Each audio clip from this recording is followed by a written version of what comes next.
Hi, welcome to Cosmic and Body Horror. In this channel we discuss content related to Lovecraft horror, Cthulhu mythos and body horror. I upload videos on a daily basis, so before we get started, if I could ask you for a thumbs up at some point during this video if you enjoyed the content, please subscribe if you haven't done so already. Thanks for your support. Chapter 4. What of Unknown Africa? 1902 to 1908. The most poignant sensations of my existence are those of 1896, when I discovered the Hellenic world, and of 1902, when I discovered the myriad suns and worlds of infinite space. Sometimes I think the latter event the greater, for the grandeur of that growing conception of the universe still excites a thrill hardly to be duplicated. I made astronomy my principal scientific study, obtaining larger and larger telescopes, collecting astronomical books to the number of 61, and writing copiously on the subject in the form of special and monthly articles in the local press. A confession of unfaith, this remark, made around 1921, is a sufficient indication of the degree to which the discovery of astronomy affected Lovecraft's entire worldview. I shall pursue the philosophical ramifications of his astronomical studies later. Here it is worth examining how he came upon the science, and what immediate literary products it engendered. In the winter of 1902 Lovecraft was attending the Slater Avenue School, but his statements lead one to believe that he stumbled upon astronomy largely of his own accord. The majority of his astronomy volumes were inherited from his maternal grandmother Robbie Phillips' collection.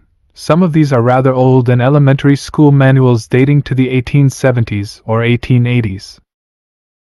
These books are too old to have been used at Slater Avenue or at Hope Street High School. Lovecraft did not, in any event, take astronomy courses at Hope Street, even though they were offered, and some at least must have come from Robbie's library.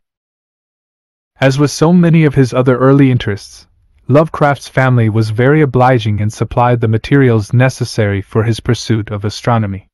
He acquired 3 successive telescopes, the last being a Bardon 3-inch from Montgomery Ward, costing $50. He still had this telescope in 1936. His new enthusiasm led quickly to writing, in this case, to an unprecedented quantity of writing. He does not seem to have commenced astronomical writing until the late summer of 1903, but when he did so with gusto. Among the treatises Lovecraft produced around this time is the Science Library, a 9-volume series probably written in 1903 or 1904. Mostly dealing with the moon and planets. He also began issuing several different periodicals, including Astronomy and the Monthly Almanac. A good many of these were reproduced using a process called the hectograph, or hectograph. This was a sheet of gelatin in a pan rendered hard by glycerin. A master page is prepared either in written form by the use of special hectograph inks or in typed form using hectograph typewriter ribbon. Artwork of all sorts could also be drawn upon it. The surface of the pan would then be moistened and the master page pressed down upon it. This page would then be removed and sheets of paper would be pressed upon the gelatin surface, which had now picked up whatever writing or art had been on the master.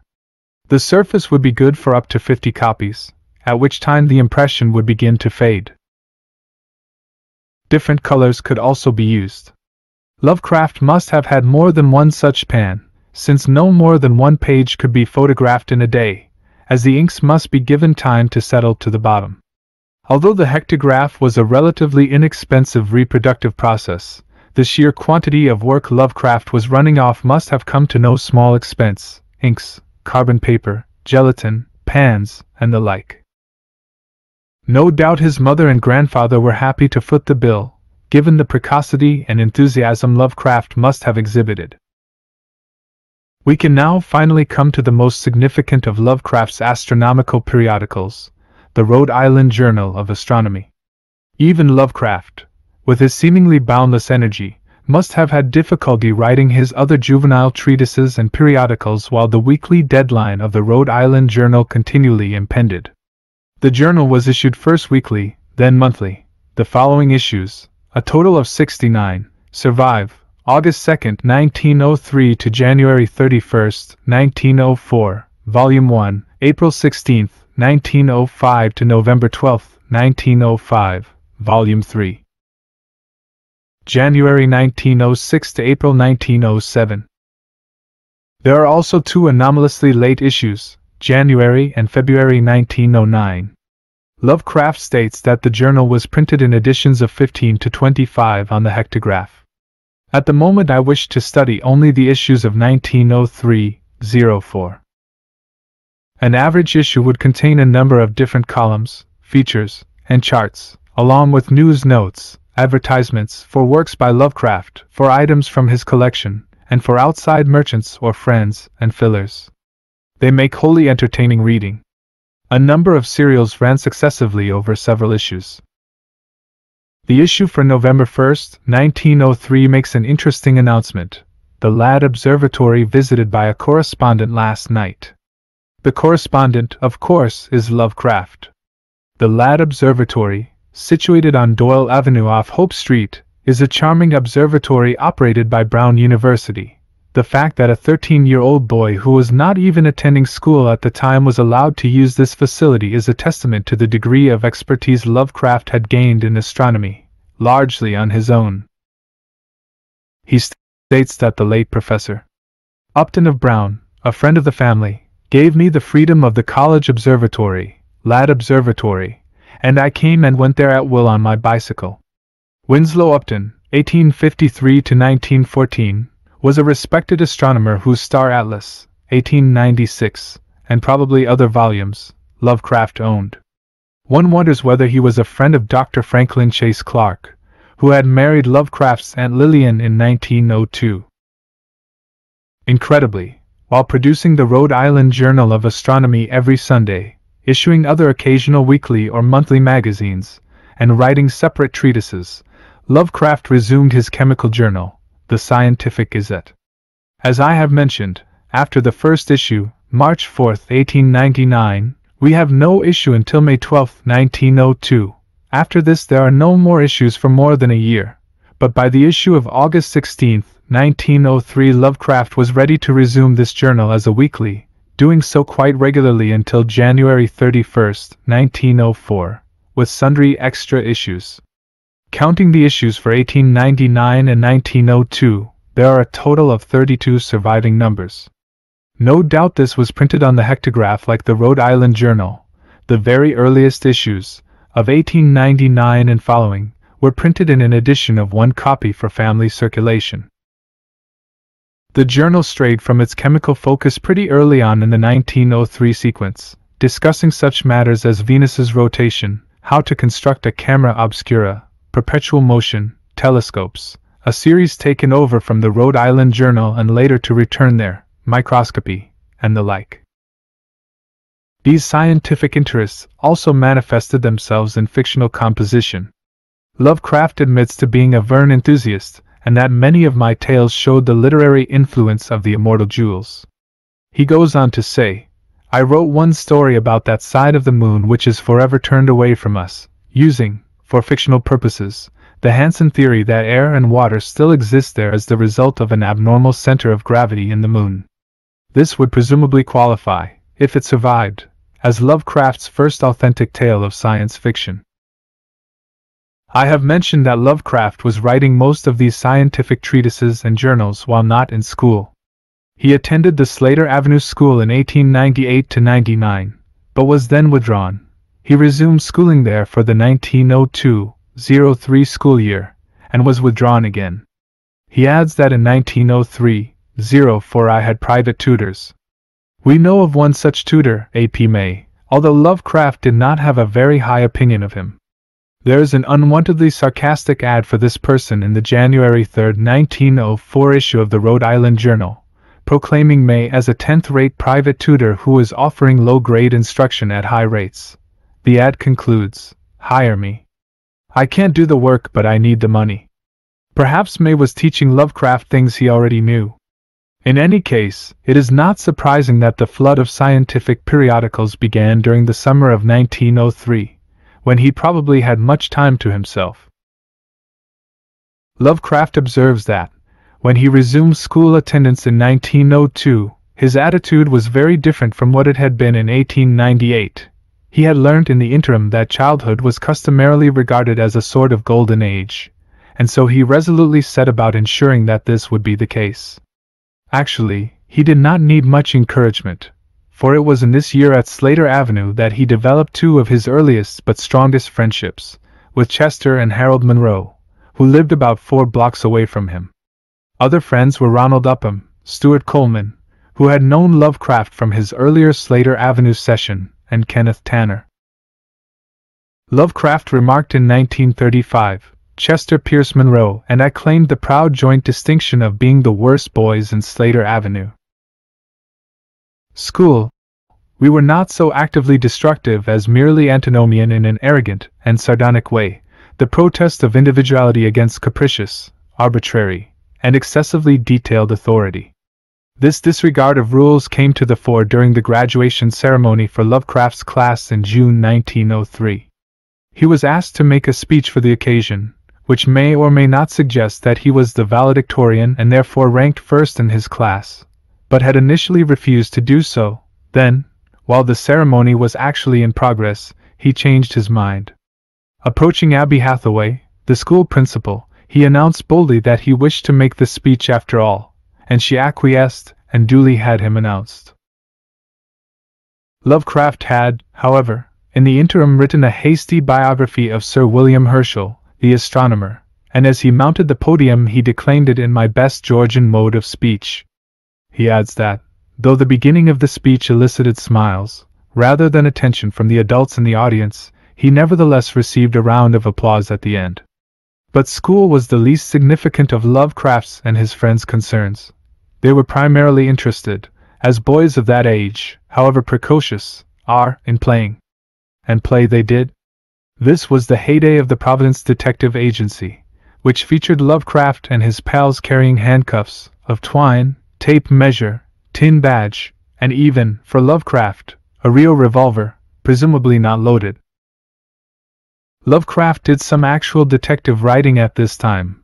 I used to write detective stories very often, the works of a Conan Doyle being my model so far as plot was concerned, he writes in 1916, and then goes on to describe one such work about twin brothers. One murders the other, but conceals the body, and tries to live the life of both. This, I think, antedates my 11th year. If Lovecraft is accurate in the dating of this tale, it would predate the mysterious ship, and sounds rather more entertaining than that specimen. Among the enthusiasms which Lovecraft and his boyhood friends shared was railroads. The coachman at 454 Angel Street had built a summer house for the boy Lovecraft when he was about 5. Lovecraft deemed this building the engine house and himself built a splendid engine, by mounting a sort of queer boiler on a tiny express wagon.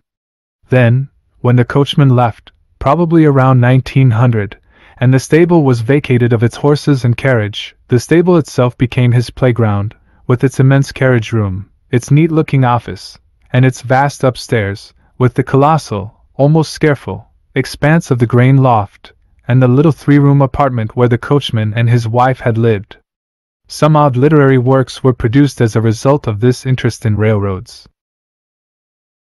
First there is a single issue of a magazine called the Railroad Review, December 1901, a 3-page item full of Lovecraft's usual profusion of illustrations. Much more interesting is a 106-line poem dated to 1901 whose title on the cover reads, "An account in verse of the marvelous adventures of H. Lovecraft, Esq. whilst traveling on the W and B branch of the NYNH and HR in Janey." 1901 in one of those most modern of devices, to wit, an electric train. It bears an alternative title in its interior, H. Lovecraft's attempted journey between Providence and Fall River on the NYNH and HRR. This poem is notable for being the first, and, as it happens, one of the best, instances of Lovecraft's humorous verse. A little historical background for this piece is useful. The New York, New Haven, and Hartford Railroad, NYNH and HR had by 1893 become the principal operator of all railroads in the state of Rhode Island. The first electric street cars in Providence had begun running in 1892, and the extension of this service to the outlying localities of Warren, Bristol, the W and B branch, and Fall River appear to have occurred in 1900. With his fascination for railroads, Lovecraft not surprisingly became one of the first patrons of the news service, and the result is a delightfully witty poem on a very modern theme. In discussing Lovecraft's boyhood pastimes, it is impossible to pass over the Blackstone military band. Lovecraft's violin lessons may have been a disaster, but this was something altogether different. Here's how he tells it. When, at the age of 11, I was a member of the Blackstone military band, whose youthful members were all virtuosi on what was called the zobo, a brass horn with a membrane at one end, which would transform humming to a delightfully brassy impressiveness. My almost unique ability to keep time was rewarded by my promotion to the post of drummer. That was a difficult thing, insomuch as I was also a star zobo soloist, but the obstacle was surmounted by the discovery of a small papier-mâché zobo at the toy store, which I could grip with my teeth without using my hands. Thus my hands were free for drumming, whilst one foot worked a mechanical triangle beater and the other worked the cymbals, or rather, a wire, adapted from a second triangle beater, which crashed down on a single horizontal cymbal and made exactly the right cacophony. Had jazz bands been known at that remote area, I would certainly have qualified as an ideal general utility man, capable of working rattles, cowbells, and everything that 2 hands, 2 feet, and 1 mouth could handle. I don't think I can add much to this. The zobo appears to have been a sort of combined harmonica and kazoo. All this may seem to give the impression that Lovecraft, in spite of his precociousness, his early health problems, his solitude as a very young boy, and his unsettled nervous condition, was evolving into an entirely normal youth with vigorous teenage interests, except sports and girls, in which he never took any interest. He also seems to have been the leader of his gang of boys. But how normal, really, was he? The later testimony of Stuart Coleman is striking. From the age of 8 to 18, I saw quite a bit of him as we went to schools together, and I was many times at his home. I won't say I knew him well, as I doubt if any of his contemporaries at that time did. He was definitely not a normal child, and his companions were few. Clara Hess, the same age as Lovecraft, supplies a telling and poignant memory of Lovecraft's devotion to astronomy around this time. Howard used to go out into the fields in the back of my home to study the stars. One early fall evening, several of the children in the vicinity assembled to watch him from a distance. Feeling sorry for his loneliness, I went up to him and asked him about his telescope and was permitted to look through it. But his language was so technical that I could not understand it, and I returned to my group and left him to his lonely study of the heavens. This is certainly touching, but one should not conclude that Lovecraft's loneliness was inveterate, or even that he necessarily found in it anything to regret. Intellectual interests were always dominant in his temperament, and he was entirely willing to sacrifice conventional gregariousness for its sake. But Lovecraft's days of innocence came to an abrupt end. Whipple Phillips Oahe Land and Irrigation Company had suffered another serious setback when a drainage ditch was washed out by floods in the spring of 1904. Whipple, now an old man of 70, cracked under the strain, suffering a stroke and dying on March 28, 1904. This blow was bad enough, but there was still worse to come. Because of the mismanagement of Whipple's estate after his death, relatively little was left of his property and funds, so Lovecraft and his mother were forced to move out of 454 Angel Street and occupy a smaller house at 598 Angel Street. This was probably the most traumatic event Lovecraft experienced prior to the death of his mother in 1921. By 1904 he and his mother were living alone with his widowed grandfather, as both of his aunts and his uncle had married. With Whipple gone, it would have been both financially and practically absurd to have maintained the huge house at Angel and Elm Grove just for the two of them, and the residence at 598 Angel Street was no doubt chosen because of its propinquity. It was, however, a duplex. The address is 598 to 600 Angel Street, and Lovecraft and his mother occupied only the western side of the smallish house. One would imagine that these quarters, which Lovecraft describes as 5 rooms and an attic 14, would, in literal terms, still be adequate for a boy and his mother, but psychologically the loss of his birthplace, to one so endowed with a sense of place, was shattering. To compound the tragedy, Lovecraft's beloved cat, Niggerman, disappeared sometime in 1904. This was the only pet Lovecraft ever owned in his life, in spite of his almost idolatrous adoration of the Felidae. Niggerman's loss perhaps symbolized the loss of his birthplace, as no other event could. To see exactly what an impact the death of his grandfather, the loss of the family fortune, whatever of it was left by this time, Whipple had left an estate valued only at $25,000, of which $5,000 went to Susie and $2,500 to Lovecraft 15, and the move from his birthplace had on the 13-year-old boy. We must read a remarkable letter of 1934. For the first time I knew what a congested, servantless home, with another family in the same house, was. I felt that I had lost my entire adjustment to the cosmos, for what indeed was HPL without the remembered rooms and hallways and hangings and staircases and statuary and paintings, and yard and walks and cherry trees and fountain and ivy-grown arch and stable and gardens and all the rest. How could an old man of 14, and I surely felt that way, readjust his existence to a skimpy flat and new household program and inferior outdoor setting in which almost nothing familiar remained? It seemed like a damned futile business to keep on living. No more tutors, high school next September, which would probably be a devilish bore, since one couldn't be as free and easy in high school as one had been during brief snatches at the neighborly Slater Avenue. School, oh hell! Why not slew off consciousness altogether? Was Lovecraft actually contemplating suicide? It certainly seems so, and incidentally, this seems virtually the only time in Lovecraft's entire life, idle speculation by later critics notwithstanding, when he seriously thought of self-extinction. What stopped him?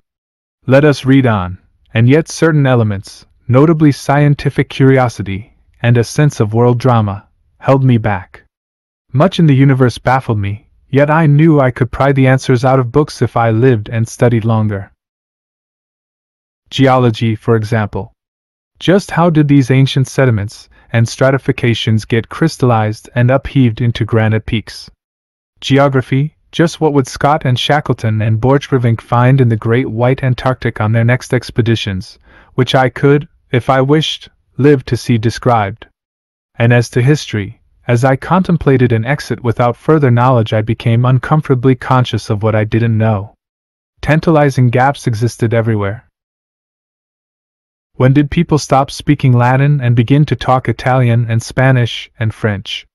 What on earth ever happened in the Black Middle Ages in those parts of the world other than Britain and France, whose story I knew? What of the vast gulfs of space outside all familiar lands, desert reaches hinted of by Sir John Mandeville and Marco Polo, Tartary, Thibet, 16? This is a defining moment in the life of H.P. Lovecraft. How prototypical that it was not family ties, religious beliefs, or even, so far as the evidence of the above letter indicates, the urge to write that kept him from suicide, but scientific curiosity. Lovecraft may never have finished high school, may never have attained a degree from Brown University, and may have been eternally ashamed of his lack of formal schooling, but he was one of the most prodigious autodidacts in modern history, and he continued not merely to add to his store of knowledge to the end of his life but to revise his worldview in light of that knowledge. This, perhaps, is what we ought most to admire about him. In the short term, the dreaded commencement of high school proved, to both Lovecraft's and his family's surprise, a delight. Hope Street English and Classical High School, at the corner of Hope and Olney Streets, the building, opened in 1898, was on the southeast corner. The present building, on the southwest corner, was opened in 1938, was a good mile from Lovecraft's 598 Angel Street home, but there was no closer public high school to which he could have gone. Lovecraft on the whole had a very nice time there, knowing of my ungovernable temperament, and of my lawless conduct at Slater Avenue. Most of my friends, if friends they may be called, predicted disaster for me, when my will would conflict with the authority of Hope Street's masculine teachers. But a disappointment of the happier sort occurred. The Hope Street preceptors quickly understood my disposition as Abby Hathaway never understood it, and by removing all restraint, made me apparently their comrade and equal, so that I ceased to think of discipline, but merely comported myself as a gentleman among gentlemen.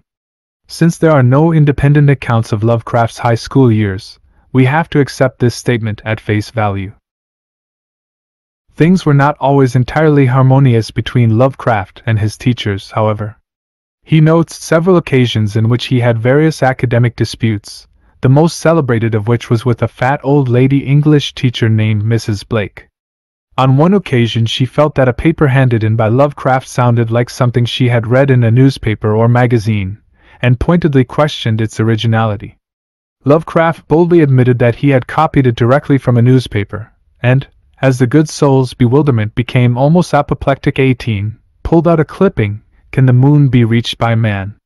by H.P. Lovecraft, an article he had published in the Pawtuxet Valley Gleaner for October 12, 1906. As in several of his Slater Avenue antics, Lovecraft gives the impression of a show-off and smart aleck, and it is perhaps not surprising that his teachers, unsuccessfully, at least as he recounts it, attempted now and again to put him in his place. It is worth studying what courses Lovecraft actually took during his 3 years at Hope Street. His transcript survives, and it is full of interesting and suggestive information. The school year lasted for 39 weeks, and most of the courses Lovecraft took covered an entire year. Occasionally he took courses lasting only one term, either 19 or 20 weeks. In the following enumeration, classes are for 39 weeks save where listed. Numerical grades were issued, and 80 represented a certificate grade, 70 a passing grade.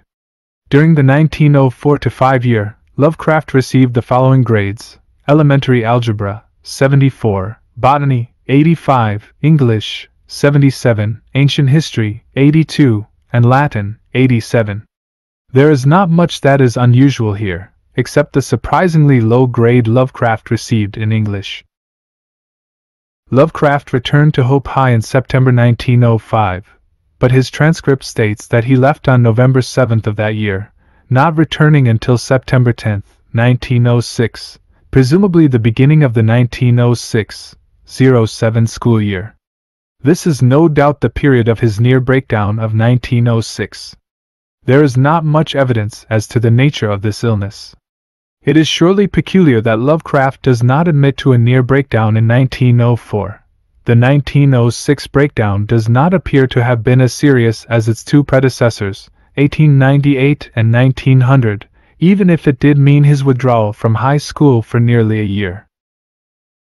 When Lovecraft returned for the 1906-07 school year, he received high marks in English, 90, plain geometry, 92, and physics, 95, and good marks in several other subjects, including drawing, Latin, and Greek.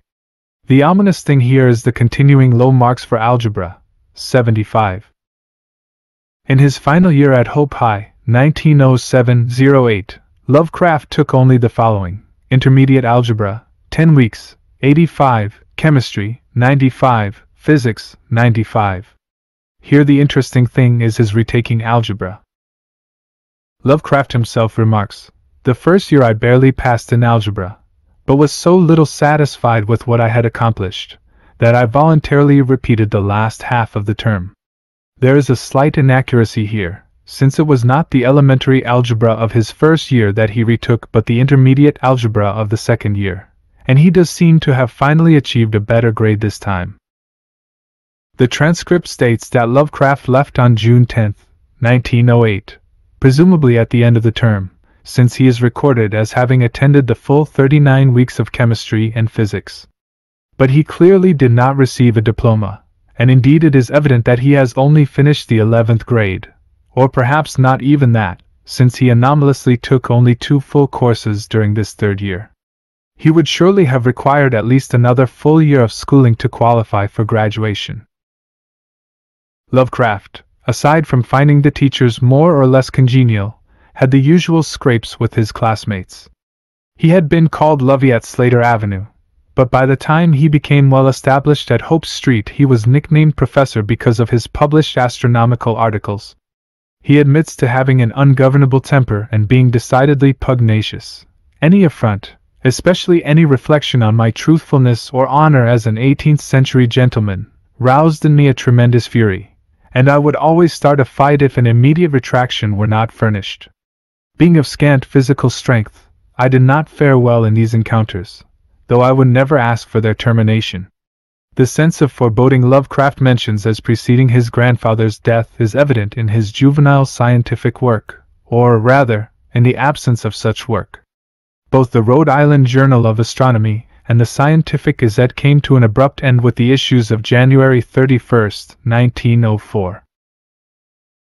Lovecraft states that both journals resumed as monthlies, the first in May 1904 and the second in August 1904, but that they were stopped after a few weeks. These issues do not survive. And yet, Lovecraft clearly retained his interest in chemistry and, even if he had given up chemical writing, continued conducting experiments in chemistry and obtaining new instruments. Among the latter were a spectroscope, which Lovecraft still owned in 1918, and a spinthariscope for the detection of radioactivity. He relates one physical memorial of his chemical interests: the third finger of my right hand, whose palm side is permanently scarred by a mighty phosphorus burn sustained in 1907. At the time, the loss of the finger seemed likely, but the skill of my uncle F.C. Clark, a physician, saved it. As for the Rhode Island Journal of Astronomy, the later issues, beginning on April 16, 1905, are not appreciably different from their predecessors. Lovecraft is now experimenting with using various colors in the magazine, the only result of which is that some of the issues are extremely difficult to read. By the issue of May 14, 1905, Lovecraft declares that no more color will be used. These issues provide some indication of who exactly was reading the magazine. The members of his own family had surely done so at the outset. Now that only his mother remained in the house with him, perhaps Lovecraft now concentrated on selling copies, still priced at 1 cent per copy, 25 cents for 6 months, and 50 cents for a year, to his friends and to relatives living in the vicinity. A startling notice, in the issue of October 8, 1905 states, subscribers residing outside of Providence will receive their papers in a bunch once a month by mail. This notice would not have been necessary unless there were at least a handful of such subscribers. Perhaps one can suspect Lovecraft's Aunt Annie, now living in Cambridge, Massachusetts, with her husband, and there may have been other relatives. Still more startling is a notice in the issue of October 22, 1905. Since we have started, others are constantly copying. There is a new paper just out that is a direct copy. Pay no attention to these but to the genuine. Lovecraft's schoolmates at Hope Street were evidently offering him the sincerest form of flattery, but Lovecraft did not appreciate it. Lovecraft, then, was making a game effort to resume his normal life and writing after his grandfather's death and the move to 598 Angel Street. And perhaps his friends lent their assistance. The Providence Detective Agency was revived in 1905 or thereabouts, as well as the Blackstone Orchestra. The Rhode Island Journal of Astronomy for April 16, 1905 prints an ad listing H.P. Lovecraft and C.P. Monroe as the leaders, fine music cheap. The ads continued to appear as late as October 1906. In January 1906 we learned of its new repertoire, tenor and baritone solos as well as phonograph concerts. Can it be that Lovecraft was actually attempting to sing? It certainly seems that way. Consider a letter of 1918. Something over a decade ago I conceived the idea of displacing Sig. Caruso as the world's greatest lyric vocalist, and accordingly inflicted some weird and wondrous ululations upon a perfectly innocent Edison blank. My mother actually liked the results. Mothers are not always unbiased critics, but I saw to it that an accident soon removed the incriminating evidence. Later I tried something less ambitious, a simple, touching, plaintive, ballad sort of thing a la John McCormack. This was a better success, but reminded me so much of the wail of a dying fox terrier that I very carelessly happened to drop it soon after it was made. Since Lovecraft in a 1933 letter rattles off many of the hit songs of 1906, we can assume that these were the songs he both performed in public and recorded on the phonograph. This period was also the heyday of the Great Meadow Country Clubhouse. Lovecraft and his pals would ride on bicycles along the Taunton Pike, now State Road 44, to the rural village of Rehoboth, about 8 miles from Providence, just across the state line into Massachusetts. Here they found a small wooden hut with a stone chimney and built an addition to it, larger than the hut itself 24, where they could conduct whatever games they fancied. The hut and chimney had been built by an old Civil War veteran named James Kay, who probably also assisted them in building the addition. When Lovecraft and Harold Monroe returned to this site in 1921, they found very little changed. Tables stood about as of yore. Pictures we knew still adorned the walls with unbroken glass. Not an inch of tar paper was ripped off, and in the cement hearth we found still embedded the small pebbles we stamped in when it was new and wet, pebbles arranged to form the initials GMCC. I saw those pebbles myself about 20 years ago, although on a more recent trip I found them almost entirely scattered. Now, of course, only the stone chimney remains, and even that is disintegrating. In its day it must have been an impressive sight. Also at this time Lovecraft himself developed an interest in firearms. Recall that during the initial creation of the Providence Detective Agency he himself, unlike the other boys, sported a Rio revolver. Lovecraft evidently amassed a fairly impressive collection of rifles, revolvers, and other firearms.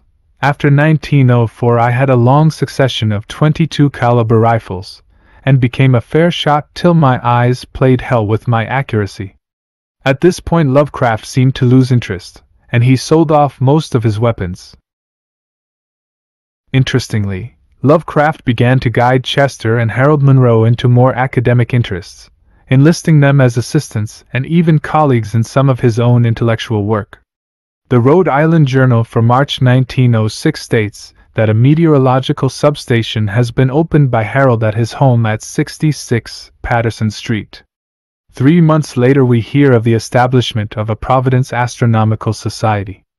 At this time one of the Monroes assisted Lovecraft in giving a lecture on the sun at the East Side Historical Club by showing lantern slides. I do not imagine that this was anything but a group of Lovecraft's high school friends. We shall see later that they continued to meet in this fashion for several years. Rather different was the lecture Lovecraft gave to the Boys' Club of the First Baptist Church on January 25, 1907. This was clearly a formal organization, although I do not believe that Lovecraft was a member. If the contretemps with his Sunday school class, for which see below, dates to 1902, it is not likely that he would have been invited back any time soon. But the mere fact that he gave the lecture may indicate that he had achieved a certain celebrity as an astronomical authority, for he had already become widely published in the local papers by this time. The death of Lovecraft's grandfather roughly coincided with the emergence of 2 new elderly male figures in his personal and intellectual life, his uncles, Dr. Franklin Chase Clark, 1847 to 1915, and Edward Francis Gamwell, 1869 to 1936. Lovecraft became acquainted with Gamwell in 1895, when the latter began courting his aunt Annie Emmeline Phillips. Edward and Annie married on January 3, 1897, with the 6-year-old Lovecraft serving as usher. Annie went to live with Edward in Cambridge, Massachusetts, where Edward was the city editor of the Cambridge Chronicle, 1896 to 1901, then the Cambridge Tribune, 1901 to 12, and then the Boston Budget and Beacon, 1913 to 15. But Annie and Edward visited Providence frequently, especially after the birth on April 23, 1898 of Phillips Gamwell, Lovecraft's only first cousin on the maternal side. Gamwell taught Lovecraft to recite the Greek alphabet at the age of 6, and Lovecraft even maintains that it was his uncle's extensive editorial capacities that incited him to start the Rhode Island Journal of Astronomy. Lovecraft was much closer to Dr. Clark than to Gamwell, and indeed the former became after Whipple's death exactly the sort of father replacement Whipple himself had been. Franklin Chase Clark had received an A.B. from Brown University in 1869, as Edward F. Gamwell would in 1894, had attended Harvard Medical School in 1869 to 70, where he is likely to have studied with Oliver Wendell Holmes, and had gone on to attain his MD at the College of Physicians and Surgeons in New York. He married Lillian Delora Phillips on April 10, 1902. Lovecraft does not mention being involved with the wedding, but he probably served in some capacity. One imagines that Lillian left 454 Angel Street at that time and moved in with her husband, who lived at 80 Olney Street. In spite of Clarke's scientific background, it was in the area of belles lettres that he exerted the greatest influence on the young Lovecraft. Clarke had translated Homer, Virgil, Lucretius, and Statius into English verse, and Lovecraft reports that he did much to correct and purify my faulty style, specifically in verse but also in prose. We can perhaps see Clarke's influence as early as the accomplished classical verses in Poemata Minora, Volume 2, 1902. One hopes, however, that Clarke did not have any influence on the only surviving poem by Lovecraft between Poemata Minora and the several poems written in 1912, De Triumpho Naturae, The Triumph of Nature over Northern Ignorance, July 1905. This poem, dedicated to William Benjamin Smith, author of The Color Line, A Brief in Behalf of the Unborn, 1905, is the first explicitly racist document Lovecraft ever produced, but it was not to be the last. In 24 lines, Lovecraft paraphrases several central arguments out of Smith's book, that the Civil War was a tragic mistake, that freeing blacks and granting them civil and political rights is folly, and that in so doing the abolitionists have actually ensured the extinction of the black race in America. How will that occur? The argument expressed in the poem is a little cryptic, and cannot be understood without recourse to Smith's book. Smith maintains that the inherent biological inferiority of blacks, their physiological and psychological weaknesses, will cause them to perish over time. This allows Smith to conclude that the blacks will simply wither and die. All that can be said in defense of De Triumpho Naturae is that it is a little less virulent than Smith. The whole issue of Lovecraft's racism is one I shall have to treat throughout this book. It is not likely that at the age of 15 Lovecraft had formulated clear views on the matter of race, and his attitudes were surely influenced by his environment and upbringing. Recall Winfield Scott Lovecraft's hallucinations regarding a Negro who was molesting his wife. It is conceivable that he could have passed on his prejudice against blacks even to his 2-year-old son. Lovecraft's most virulently prejudiced letters were written in the 1920s to his Aunt Lillian, who in all likelihood shared his sentiments, as probably did most of the other members of his family. Lovecraft himself supplies a highly illuminating account of his early views on the subject when he notes his reaction to entering Hope Street High School in 1904. But Hope Street is near enough to the North End to have a considerable Jewish attendance. It was there that I formed my ineradicable aversion to the Semitic race. The Jews were brilliant in their classes, calculatingly and schemingly brilliant, but their ideals were sordid and their manners coarse. I became rather well known as an anti-Semite before I had been at Hope Street many days. Lovecraft appears to make that last utterance with some pride. This whole passage is considerably embarrassing to those who wish to exculpate Lovecraft on the ground that he never took any direct actions against the racial or ethnic groups he despised but merely confined his remarks to paper. De Triumpho Naturae appears to be an isolated example of this ugly strain in Lovecraft's early thought and writing. In other regards he continued to pursue abstract intellectual endeavors. A more significant literary product of 1905, one for which Franklin Chase Clarke probably provided impetus and guidance, was a manual of Roman antiquities. This work very likely gave Lovecraft much-needed practice in sustained prose composition. Certainly his prose needed work, if The Mysterious Ship was the best he could do in 1902. Something remarkable certainly seems to have happened in the 3 years subsequent to the writing of The Mysterious Ship, and it is highly unfortunate that we have no tales from this period. We accordingly find ourselves wholly unprepared for the surprising competence and maturity of the tale entitled The Beast in the Cave. The first draft of this tale was written prior to the move from 454 Angel Street in the spring of 1904, and the finished version dates to April 21, 1905. Lovecraft reports having spent days of boning at the library, the Providence Public Library, in researching the locale of the tale, Mammoth Cave in Kentucky. It would take Lovecraft quite some time to learn the wisdom of basing a tale's locale on first-hand, rather than second-hand, information. The Beast in the Cave deals with a man who, lost in Mammoth Cave, comes upon a creature whom he initially takes to be an ape but who proves to be a man who has been lost in the cave for years. The tale is admirably well told and suspenseful, although not many will have failed to guess the conclusion. In spite of Lovecraft's later dismissal of it as ineffably pompous and Johnsonese, 32 The Beast in the Cave is a remarkable story for a 14-year-old, and represents a quantum leap over the crudeness of the mysterious ship. Lovecraft is right to declare that in it I first wrote a story worth reading. The Alchemist, 1908, is still more of an advance in style and technique. This tale recounts an ancient aristocratic family in France that appears to be afflicted with a curse whereby the eldest son in each generation dies before the age of 32. But the true cause of the curse is the machinations of Charles Le Sorcier, a magician who has extended his life preternaturally in order to kill each eldest son. This tale, much more than its predecessor, betrays the influence of Poe and the narrator's obsessive interest in his own psychological state. Indeed, many details in the story make us think of Lovecraft's remark that he himself felt a kinship to Poe's gloomy heroes with their broken fortunes.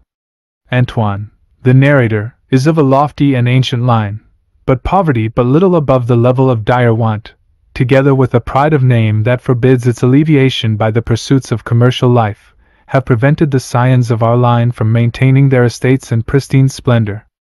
As a result, Antoine, an only child, spends his years alone, poring over the ancient tomes that filled the shadow-haunted library of the chateau, and in roaming without aim or purpose through the perpetual dusk of the spectral wood, he is kept away from the peasant children who dwell nearby. All this can be seen as a deliberately distorted, but still recognizable, reflection of Lovecraft's own childhood and upbringing. The last page of the autograph manuscript of The Beast in the Cave bears the following notation: Tales of Terror I. The Beast in the Cave by H.P. Lovecraft, period, modern. It is interesting to note that Lovecraft was already at this time thinking of assembling a collection of his tales. We do not know what other tales, if any, were to make up the volume. The autograph manuscript of The Alchemist does not survive, so we do not know whether it formed part of this volume. Probably it did. We have only hints of what further tales Lovecraft wrote in the next 3 years, for he declares that in 1908 he destroyed all but 2 of the stories he had been writing over the last 5 years. Late in life, Lovecraft discovered a composition book bearing the title of one lost story dating to 1905, Gone, but Whither? He remarks wryly, "I'll bet it was a Hellraiser." The title expresses the fate of the tale itself. Then there was something called The Picture, 1907, which in his commonplace book he describes as concerning a painting of ultimate horror. Elsewhere he says of it, "I had a man in a Paris garret paint a mysterious canvas embodying the quintessential essence of all horror. He is found clawed and mangled one morning before his easel. The picture is destroyed, as in a titanic struggle, but in one corner of the frame a bit of canvas remains, and on it the coroner finds to his horror the painted counterpart of the sort of claw which evidently killed the artist." There was also a story about a Roman settlement in America, although Lovecraft states that he never completed it. By 1908, the time of the fourth near breakdown of his young life, Lovecraft had decided that he was not a fiction writer, and resolved instead to devote himself to science and belles lettres. At that time, in spite of the promise shown by The Beast in the Cave and The Alchemist, his decision would not have been entirely unwarranted. Lovecraft had by this time already amassed an impressive record of publications on science, and it would have been reasonable for him to have assumed that he would continue to pursue such a course and become a professional writer in this field. Lovecraft first broke into true print with a letter, dated May 27, 1906, printed in the Providence Sunday Journal for June 3. It concerns a point of astronomy. On July 16, 1906, Lovecraft wrote a letter to the Scientific American on the subject of finding planets in the solar system beyond Neptune. Much to his delight, It was published in the issue of August 25, 1906. Around this time, Lovecraft simultaneously began to write 2 astronomy columns for local papers, the Pawtuxet Valley Gleaner and the Providence Tribune, morning, evening, and Sunday editions. The Gleaner articles begin on July 27, 1906, and after a hiatus of a month progress weekly until the end of the year. The Tribune articles commence on August 1, 1906 and proceed monthly until June 1, 1908. The Pawtuxet Valley Gleaner was a weekly based in Phoenix, Rhode Island, a community now incorporated into the city of West Warwick, well to the west and south of Providence. Lovecraft describes it as a country paper and states that it was more than willing to print and feature anything from Whipple v. Phillips' grandson. In this letter he maintains that during 1906, 1907, and 1908 I flooded the Pawtuxet Valley Gleaner with my prose articles, but no issues subsequent to December 28, 1906 seem to survive. Evidence exists, however, that the paper did indeed continue at least through 1907, so it appears that we have lost a good many articles that Lovecraft published in it. The Gleaner articles, many of them based upon corresponding articles or serials in the Rhode Island Journal of Astronomy, do more than merely provide information on the astronomical phenomena for the month. They are among the first of several attempts by Lovecraft over the years to educate the public on the fundamentals of astronomy. In the present instance, Lovecraft has chosen provocative queries about Mars, the Moon, and the solar system which he believes, probably rightly, the public will find stimulating. The articles for the Providence Tribune tend to be less interesting only because they rather mechanically deal with the purportedly noteworthy celestial phenomena of each month, becoming somewhat repetitive in the process. They are distinguished, however, for the fact that they are among the few occasions when illustrations by Lovecraft were published. Of the 20 articles, 16 were accompanied by hand-drawn star charts. My feeling is that a purchase Lovecraft made at this time with his own money, a rebuilt 1906 Remington typewriter, was connected with these published astronomy articles.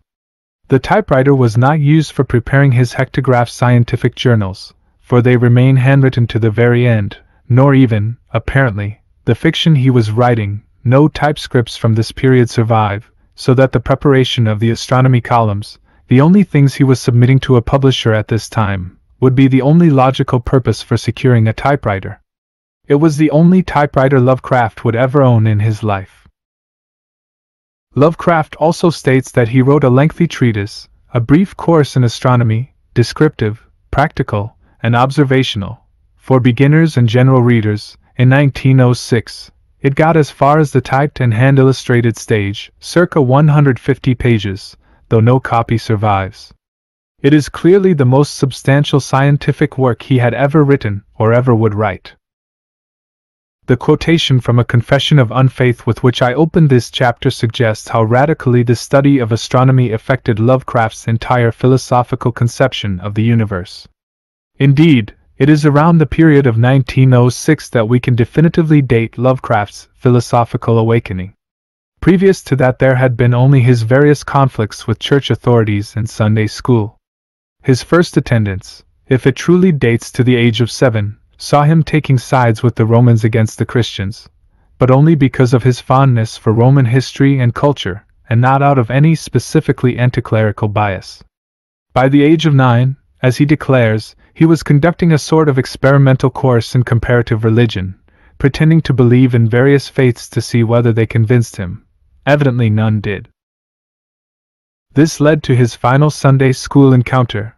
How well I recall my tilts with Sunday school teachers during my last period of compulsory attendance. I was 12 years of age, and the despair of the institution.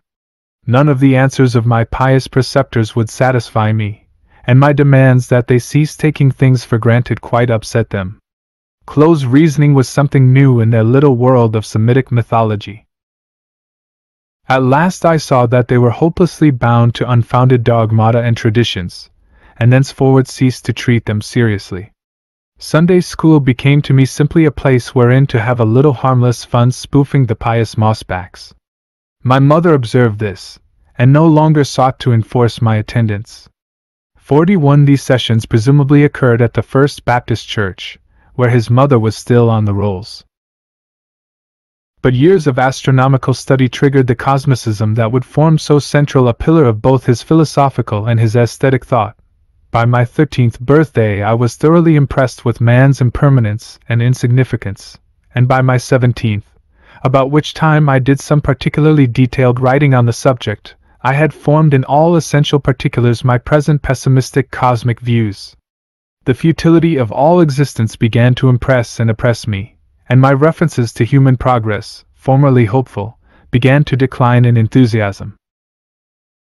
A confession of unfaith, having sloughed off any belief in deity as scientifically unjustified, Lovecraft was left with the awareness that humankind was, probably, alone in the universe. At least, we have no way to establish contact with extraterrestrial races, and that the quantitative insignificance of the planet and all its inhabitants, both spatially and temporally, carried with it the corollary of a qualitative insignificance. A rather remarkable consequence of Lovecraft's philosophical interests was a reformist instinct that led him to attempt to educate the masses, or, at least, one member of them. Lovecraft came upon a Swedish boy, Arthur Fredland, at the Providence Public Library, and brought him frequently to his home to foster his education. The degree to which Lovecraft took Fredland under his wing is suggested by the fact that Fredland, no doubt with Lovecraft's aid, revived and became the editor of the Scientific Gazette, which had been defunct since September 1905. That Lovecraft would have allowed Fredland to take over the earliest of his scientific periodicals must have meant that he saw great things in the boy. Eventually, however, Lovecraft uncovered unspecified qualities in Fredland that he did not like, so he abandoned him to his plebeian fate. In 1908 Lovecraft stood at the threshold of adulthood. He was doing reasonably well at Hope Street High School. He had become prodigiously learned in chemistry, geography, astronomy, and meteorology, and he was accomplished in belles lettres as a Latinist, poet, and fiction writer. He seemed destined for a career as an academician of some sort.